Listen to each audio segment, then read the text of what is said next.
Hello and welcome to Monkey's Paperpalooza Craft Corner. Today I am going to be showing some tips on one of my favorite products, the Distress Oxides. And I want to show you some ways to use them to make fun panels as well as other uses you may never known about. So let's first talk about the difference between Distress Oxides and Distress inks. The main difference, other than the size of these two ink pads, sorry, I have only the minis mostly in the Distress inks, is going to be the type of ink. The Distress Oxides are a pigment dye hybrid, and the Distress inks are a dye ink. So that is basically the hugest difference between them.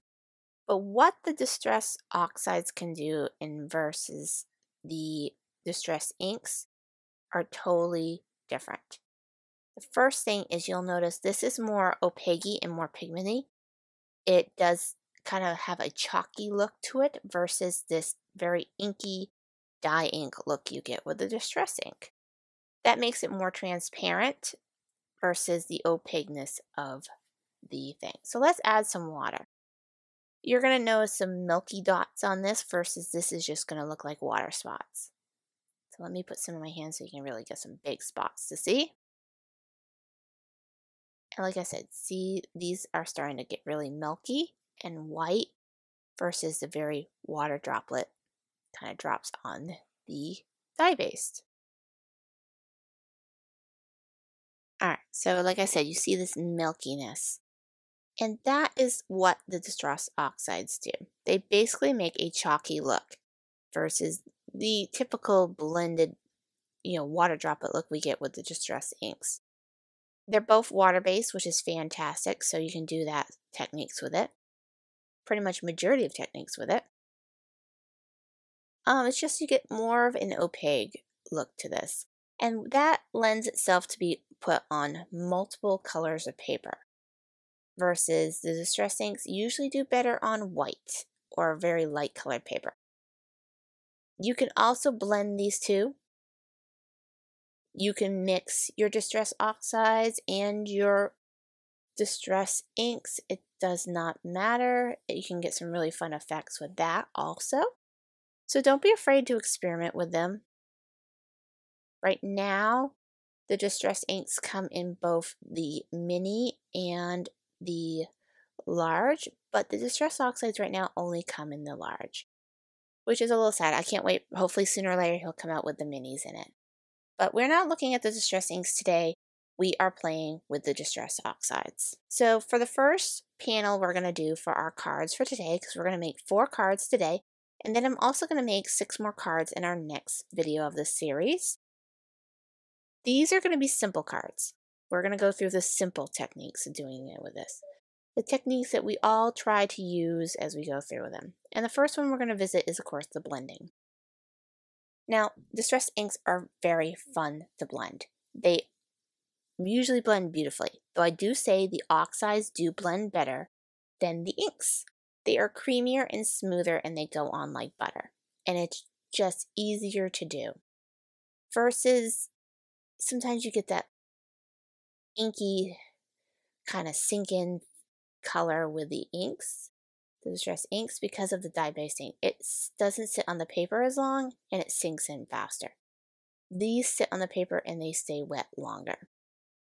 So tip, if you get a harsh line, go back in with your lighter color and just blend it in. So now I'm going to take in the worn lipstick. So the first 2 colors I did was the Fossilized Amber, the Spiced Marmalade, and now I'm coming in with my worn lipstick. And I'm going to make a really warm color palette with these. Now don't be afraid, unlike the Distress inks, to blend different colors. In the past, if you blended it, sometimes you get a muddy look.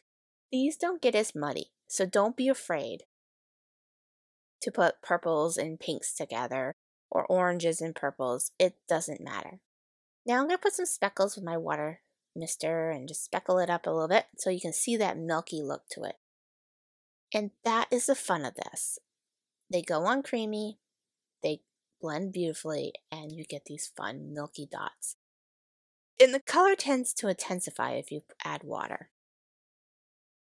Alright, so next thing is the smooshing technique. So you don't need your blending tool, you don't need anything, just some way to put something on there. Like I'm using my glass mat. If you have a craft mat, that's great too. But I'm going to show you a trick if you don't have that. Now, I understand sometimes people don't have all their tools yet. Get a piece of acetate or a bag, a cello bag that you came with one of your stamp kits, and use that as your palette. Any non-porous surface will work. So don't be frightened to get, I don't have a glass mat, I don't have a non-stick craft surface. Just don't put it something that's porous like wood. It'll just seep in. But definitely you can always use these with whatever you have. Even a glass cutting board.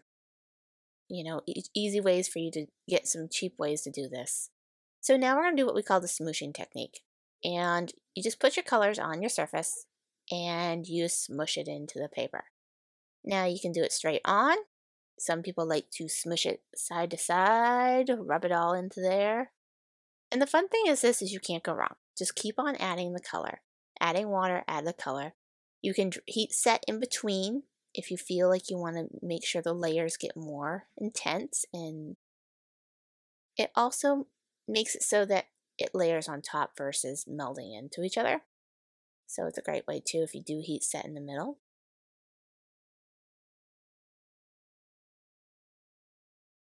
And that way you can see what it's going to look like when it's dry.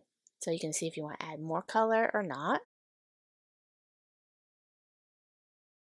So I'm just going to heat set in between adding these colors and just see what I feel like it needs. I feel like this needs more pink. So what I'm going to do is clean my mat. Just slightly. It doesn't have to be perfectly clean, just enough that you don't have too much contamination. I'm just going to wet it and clean it. Alright, so I'm going to go back in with a worn lipstick. And for this one I went worn lipstick, the fossilized amber again, the spiced marmalade, and I also put in fired brick. Because honestly with the smooshing, sometimes the more colors you have, the better effect you get. Though there's nothing wrong with just 2 colors or 3, I just chose to do 4.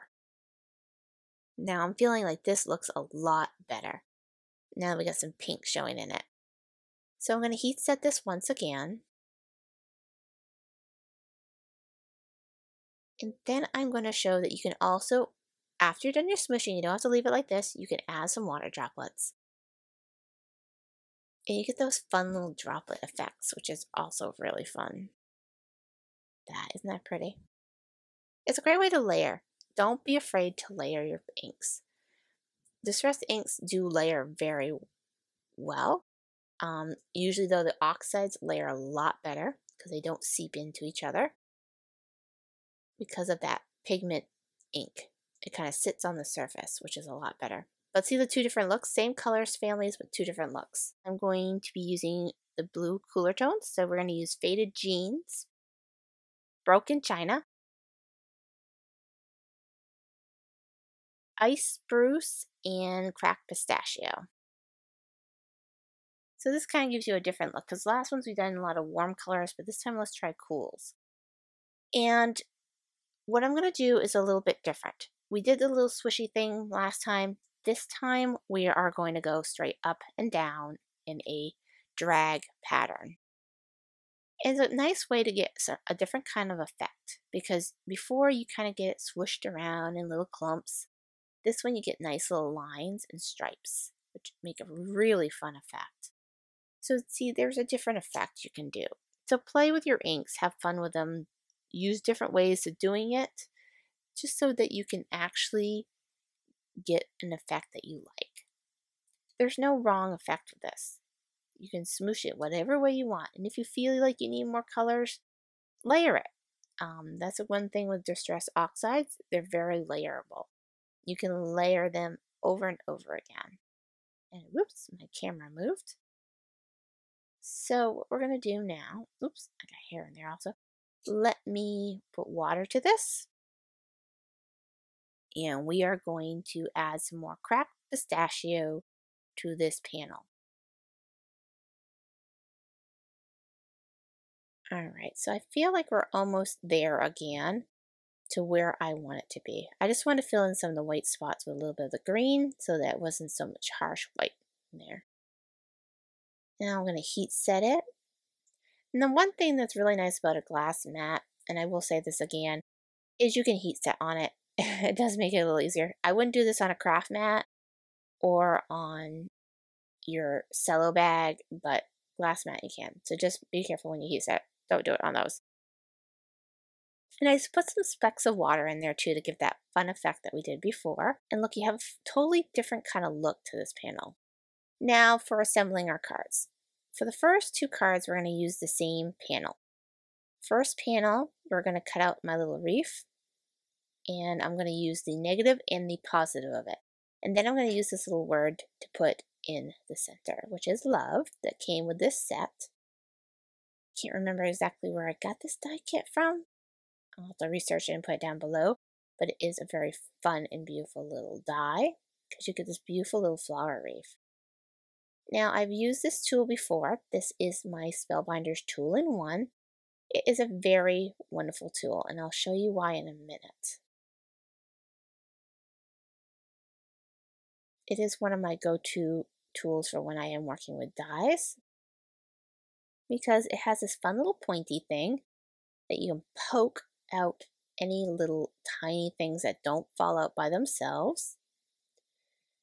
It does make it easier, and sometimes you have spots that get a little stuck or didn't cut all the way. It helps pushing them through. And it comes with multiple attachments. I have one in there right now that's kind of stuck, but we'll leave it in there. And then you get this fun little brush. This brush is great for cleaning your dies. And you can remove them on both sides and intermix them. There's tons of tools you can get to add to it, including a brayer, other things. But let me show you the brush. So you just push this brush in there and it knocks out any loose pieces you might have. And your tip, which you can interchange like I did to keep the sharp point away, because that's how I usually store it, is you can poke out any of them that are in the really fine holes. But it also works for your dies too, and your die cuts. And it just makes anything you have working with metal dies a lot easier. So I'm going to start with the negative portion. And we're just going to stick that right onto the card form like that and leave it open. And kind of make like a window frame. Now, I've used this technique in the past. This is making your own embossed paper. So I'm going to put my emboss it pad right onto there. And what you're going to do, and if you haven't watched a video before, you're going to layer your embossing powders. So in a way with this one, which I'm using the Recollections Gold Glitter Embossing Powder, you're going to kind of make your own glitter paper. So this is a great way to make your own glitter paper if you do not have any in your stash. If you have glitter embossing powder, just keep on coating it. Because sometimes we have lots of papers in our stash and sometimes we don't. Sometimes you want your die cut to match any other embellishments you have on your things made with your embellishing. And sometimes you don't. So it does give you that wonderful thing. So I'm going to probably put about 3 layers on this one. You can do more if you like. I just feel like it's going to be coated enough that I don't think I need to do another layer. It's a really fun, easy way to make specialty paper. Because there is some beautiful, beautiful embossing patterns out there. And you might as well just take advantage of it. So I'm going to clean up my surface because I got a little glittery. And I have all the die cuts from the little wreath. So that way we don't have a messy spot. So I'm just going to lay this down on this and die cut it out with the love. And take out my tool again, and I'm just going to poke out everything. It also helps you for when you're poking out an intricate die or a small die. because you can pop it right out of your die real easy. And there's our little love. You can also dip it if you want to coat it with emboss powder and dip it in your embossing powder, but I like doing it this way because you get a more even consistency and you don't have those spots that you have to go back over on. So I'm going to raise my panel up on some Scotch squares because I've already did the die on it versus doing it with a foam back. So I'm going to be laying a lot of these down. So I just sped this up for you so that we're not sitting there watching me put little pieces of foam tape on. And I'm going to leave my card blank, so I'm not putting any sentiment in it. So now that I got all there, I'm going to lay it down. Now I'm going to have some spots that are going to be a little raised. And to fix that, we're going to take our Zig two-way glue, and I'm just going to add some glue dots to it. You can also do this with glue dots if you have glue dots that are small enough. I'm just going to go over the spots that I couldn't get foam tape in because it was just too small. And just touch them down, that way they don't get pulled up by accident. And I'm also going to coat this love with it. Now the good thing about the Zig two-way is you can use it as a roller ball or you can squeeze and add dots. So depending on what die you have and what type of die, this one has some fine areas and some thicker areas, you can easily cover it. And there, isn't that adorable with that little love? Now I just restocked these transparent jelly rhinestones, but I also got them a new little sister called 3mm because the other ones were 4mm. So I wanted that way you could have a little bit of variation. So I'm going to add these to this card front, and the 3mm are just adorable. They're so small, but they're just enough to sparkle. And like I've said in the past, what's different about these transparent gems is the color that is behind them will be the color that you see. So if you put them on a blue background, they will pick up the blue. If you put them on a red background, they will pick up the red. In this case, they're picking up the yellows, the oranges, and the pinks in this panel. And you'll get a little variation in your colors. So they're very fun that way.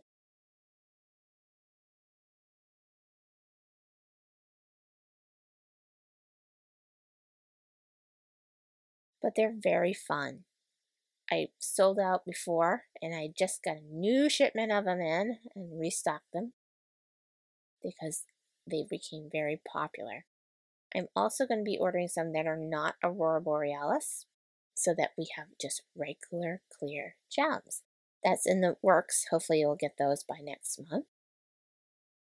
Aren't those beautiful? Look at that sparkle and see how the colors change. And there you go. There's a simple card. Like I said, we're going to be making simple cards today because I know sometimes elaborateness does not work for us. So now we're going to take the positive part that I had die cut out of the wreath. And we're going to just glue it right onto the card front. Like I said, we're going simple. Very simple. No multi-patterns, no craziness. Simple cards. Now the next video, we're going to be going into more things like watercoloring with them, stenciling with them, stamping with Distress Oxides. That's right, you can stamp with them. So stay tuned for that. That will be in our next segment of this. But it's great ways for you to make multiple cards, multiple variations, and multiple things, whether it be scrapbooking or card making with your Distress Oxides.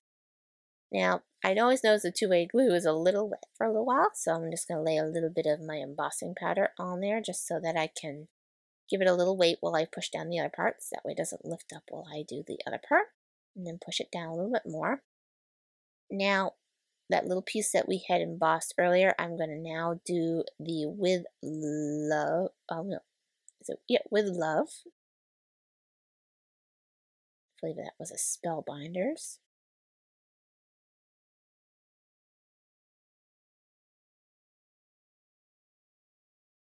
I'm going to just dot this with some of my two-way glue. And we're going to stick that down as straight as we can, though it doesn't really matter. It's a very filigree kind of happy with love.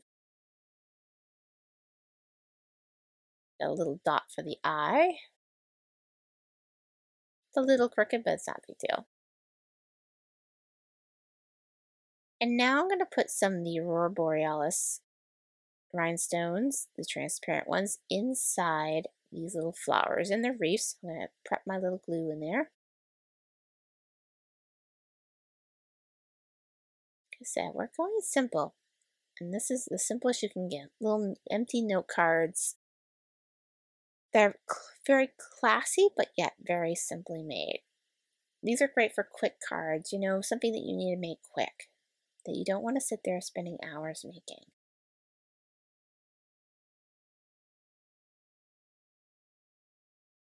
But it's a great way. Don't be afraid to use your negative pieces too from die cutting. A lot of people just take the positive and they're done with it. But sometimes if you cut it just right, you can make 2 cards out of 1 piece of paper, or multiple cards out of 1 piece of paper. So don't be afraid to save your scraps. Don't be afraid to reuse them. Make as much as you can out of what you got. Because honestly, these cards take time to make. So definitely recycle, reuse, you know, whatever you can. I have a drawer full of leftovers that I often pull things from when I'm making a card.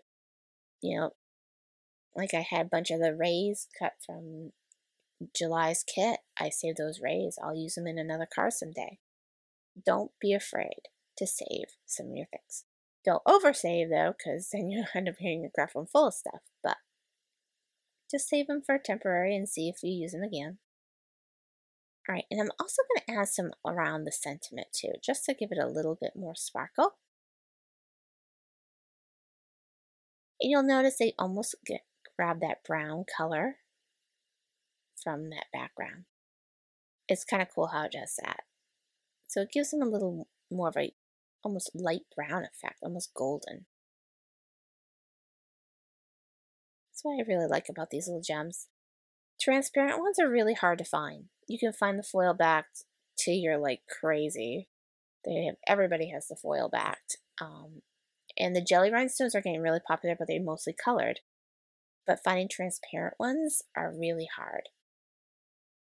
Look at that. Isn't that really cute? Really pretty simple card. And look, you get out of the same piece of paper, you got 2 cards. Isn't that awesome? And you get that same love going on with a little glitter. It makes literally like a glitter paper. It's a great way to make your own glitter paper. All right, so for card number 3, we're going to use that cool toned smoosh panel. And I'm going to do the same thing I did with the gold. This time I'm going to be using the Hero Arts silver embossing powder. And I'm going to make myself some foil paper with it. And this is going to actually take a lot of layers, but you're going to see what you get for effect is worth it. So I am going to speed this up a bit after I heat set the first layer, just so that we're not taking forever doing it, because I am going to end up doing 4 layers of this just to get that nice foiled look. So you've learned now about how to use some of your distress oxides to make really fun panels. You've learned how to use negative and positives of your die cuts. And now you're learning how to make your own custom papers with your embossing powders. So this video has a lot of content, but it's also very fun ways to make use of what you have.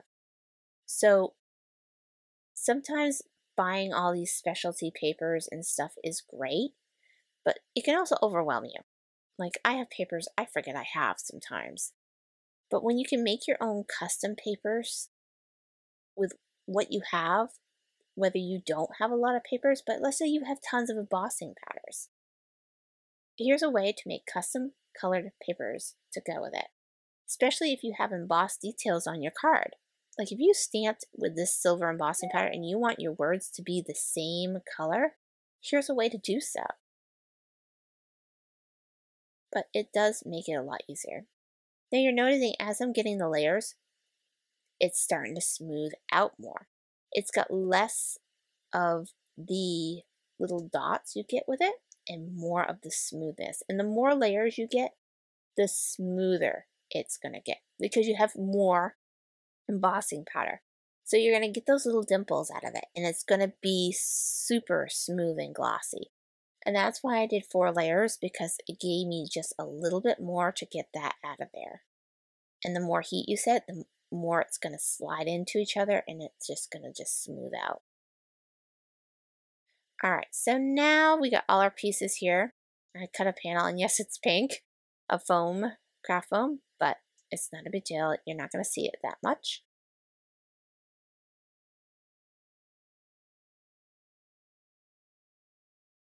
I'm just going to stick it behind there.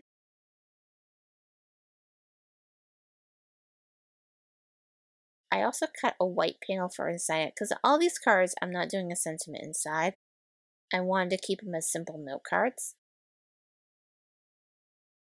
And what I ended up doing with my piece of embossed paper is I'm going to use another Spellbinders die, and it is the Hip Hip Hooray, because I thought it'd be really fun for a congratulations card. And here's that beautiful foil paper. I will say it does sometimes curl after it cools down, which is fine though. It will straighten out as you do it. And now I'm going to use my 2-way glue, and I'm going to go around this Hooray. And of course, you notice I put my panel on black just to keep in that cool family.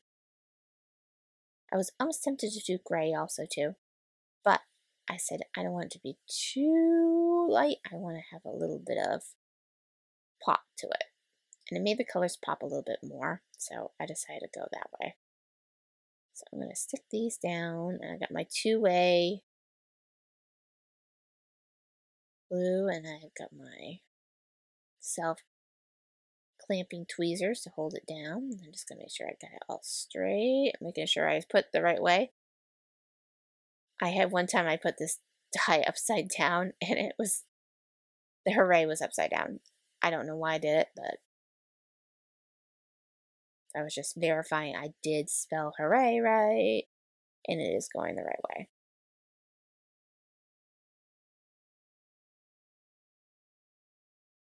We're going to do our hip hip.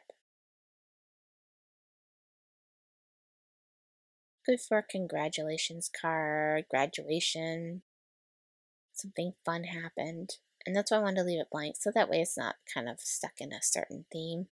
So I'm going to put my emboss pad down for a little bit, and I'm going to push it down with that a little bit so my fingers don't stick to it because my fingers are gluey. Now I was going to put the little eyes that came with the kit, but I changed my mind. I'm going to actually put some of these beautiful aqua colored Aurora Borealis pearl. I just think they're going to be so much more fun.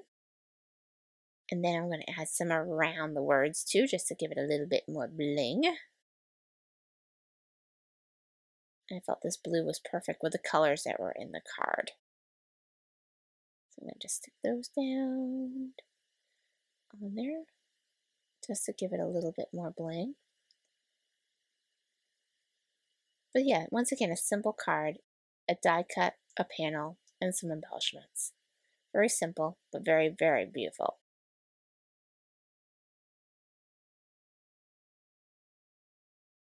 Let me show you a little closer of those pearls. All right, so our last card for this video, I'm going to be using that very warm colored panel that we made with the smooshing. And I'm going to do this very quickly and simple. I die cut a thanks out of white cardstock. And that was also, I believe, a Spellbinders die.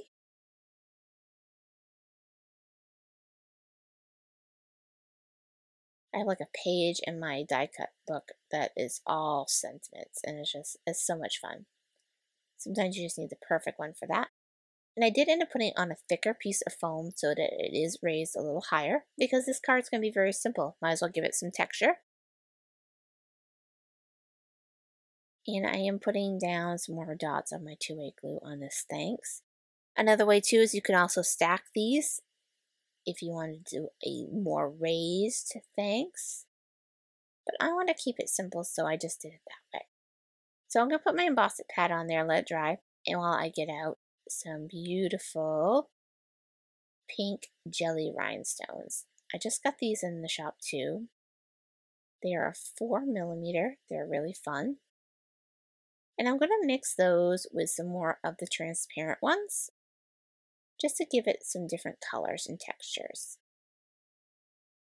So I'm going to put some of the 3s and some of the 4s of those little transparent ones down. And we're going to alternate them a little bit. That way it kind of goes with the colors that are in there. Oops, that one dried up a little bit.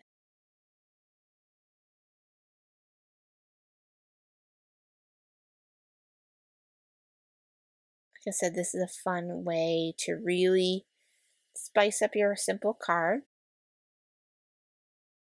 I wanted to keep these simples because I wanted the Distress Oxide parts of this card to be the focal point. And since we used it for panels instead of words and die cuts and stamps and stuff like that, I wanted to keep the sentiments and the embellishments really down. That way you can actually see the beautiful panels you made with it. And I think that would be good for the rhinestones. But I also want to add a little bit more sparkle to this. I'm going to take some glossy accents and I'm going to go over the thanks just to give it that gloss so it's not as matte as the background. Because one thing about Distress Oxides is they do get very matte. They're chalky versus Distress inks, they can be a little bit more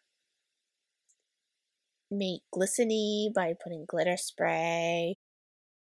I feel like the Oxides don't take this glitter spray as well, so they tend to be a little bit more chalky and matte, which sometimes is a good thing.